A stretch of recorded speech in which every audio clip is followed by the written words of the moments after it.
सुजित झावरे हातात घेणार धनुष्यबाण, शिवसेना प्रवेश निश्चित. उपमुख्यमंत्री एकनाथ शिंदे यांची घेतली भेट.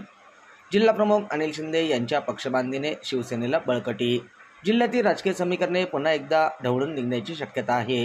राष्ट्रवादी काँग्रेस अजित पवार गटाचे नेते आणि माजी जिल्हा परिषद सदस्य सुजित झावरे हे आगामी जिल्हा परिषद निवडणुकीच्या पार्श्वभूमीवर धनुष्यबाण हातात घेण्याच्या तयारीत असल्याची चर्चा राजकीय वर्तुळात रंगली आहे. त्यांच्या संभाव्य पक्षबदलामुळे शिवसेनेचा जिल्ह्यातील प्रभाव आणखी वाढणार असल्याचे स्पष्ट होत आहे. मंगळवारी 28 ऑक्टोबर रोजी दुपारी 5 वाजता मुंबईत शिवसेनेचे प्रमुख तथा उपमुख्यमंत्री एकनाथ शिंदे यांची जिल्हाध्यक्ष अनिल शहा यांच्यासह सुजित झावरे यांनी भेट घेतली.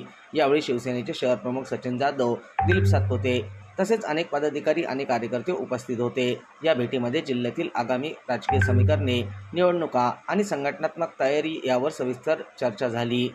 या भेटीनंतर झावरे यांच्या शिवसेना प्रवेशाची चर्चा जोरात असून त्यांच्या प्रवेशाने शिवसेनेला ग्रामीण भागात नवीन ऊर्जा मिळेल अशी अपेक्षा कार्यकर्त्यांमध्ये आहे.